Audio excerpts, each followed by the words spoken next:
तो मैं क्या कह रही थी, आज कुछ नया ट्राई करते हैं। ये खानों का भी अजीब चक्कर है। जब भी कुछ खाते हैं तो जहन में यही आता है कि ये वैसा नहीं बना। वैसे ही दाल कभी भी खाओ ढाबे जैसा जायका नहीं आता। तो मेरे जहन में भी ढाबे वाली दाल अटकी हुई है। तो मैं हूँ आपकी शेफ़ रुबीना। तो रेसिपी शुरू करते हैं।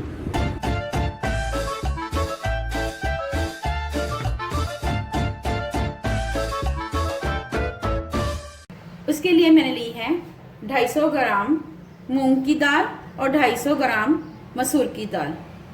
चलें इसको अच्छी तरह धोकर बनाना शुरू करते हैं। सबसे पहले हम पैन में दाल डालेंगे। दाल को मैंने अच्छी तरह धो लिया था। उसके बाद इसमें पानी ऐड करेंगे। हमने इसमें तकरीबन 2.5 गिलास के करीब पानी ऐड किया है और इसको हल्की आंच पे पकाना है जी। अब हम इसमें मसाले ऐड करेंगे। सबसे पहले इसमें नमक ऐड करेंगे 1 चम्मच भरकर। ये देखें 1 चम्मच भरकर ये ऐड करेंगे। आप नमक कम या ज़्यादा कर सकते हैं। आधी चम्मच हल्दी पाउडर ऐड करेंगे।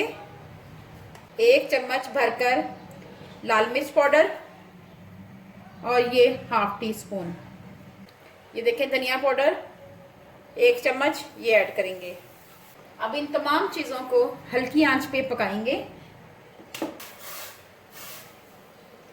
दाल को हम तकरीबन 5 से 10 मिनट के लिए पकाएंगे, जब तक ये गल ना जाए, और इसकी आंच हम मीडियम रखेंगे जी। व्यूअर्स, दाल हमारी पक रही है।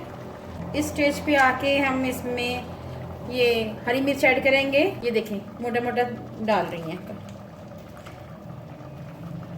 आपसे 4 से 5 मिनट के लिए और पकाएंगे इसको मज़ीद, ताकि दाल हमारी अच्छी तरह गल जाए। ये देखें अभी दाल गली नहीं है, अभी थोड़ी देर के लिए इसे और पकाएंगे जी। व्यूअर्स, दाल हमारी पक चुकी हुई है। ये देखें अब हम इसका तड़का तैयार करते हैं। व्यूअर्स, पैन हमारा गर्म हो चुका है। अब इसमें हमने लहसुन अदरक डाल दिया हुआ है कट करके। अब हम इसमें 1 कप के करीब, यानी कि ये मेरे पास ये कप है, इसकी ये हाफ मेजरमेंट का है, ये हमने इसमें ऐड किया है। इसको हम 1/2 कप कहेंगे और इसको अच्छी तरह फ्राई करेंगे।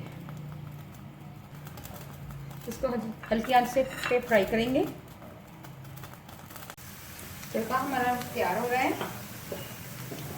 जैसे ही इसका कलर चेंज होता है, ये हमने मोटा मोटा सूखा धनिया ये थोड़ा सा ऐड करेंगे इसमें बहुत अच्छा फ्लेवर आता है। इसी तरह आधा चम्मच से भी कम हम जीरा पाउडर ऐड करेंगे। अगर आपके पास कड़ी पत्ता है तो वो भी ऐड कर सकते हैं आप। साथ ही इसमें 4 से 5 लाल मिर्च साबुत ये ऐड करेंगे। ये भुनारा हमारा तैयार हो गया है। अब हम इसको ऐड करेंगे, तड़का ऐड करेंगे।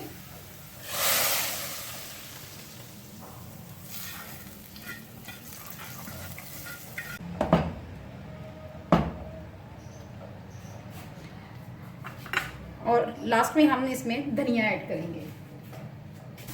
धनिया को अच्छी तरह धोकर मैंने साफ कर लिया है और ये मैं ऐड करूंगी। माशाल्लाह दाल हमारी रेडी हो गई हुई है। अब मैं आपको सर्व करके दिखाती हूँ। मज़ेदार ढाबा स्टाइल दाल हमारी तैयार हो चुके हैं। इसको सलाद के साथ, अचार के साथ और दही के रायते के साथ आप सर्व कर सकते हैं। इसको आप चावलों के साथ खा सकते हैं, चपाती के साथ खा सकते हैं। बहुत ही मज़ेदार होती है ये। अगर आपको मेरी रेसिपी अच्छी लगे तो मेरे चैनल को सब्सक्राइब करें, लाइक करें और शेयर करें, और बेल आइकन को ज़रूर प्रेस करें ताकि लेटेस्ट नोटिफिकेशन आप तक पहुंच सके। अपना और अपने प्यारों का ख्याल रखें, दुआओं में मुझे याद रखें। अल्लाह हाफिज़।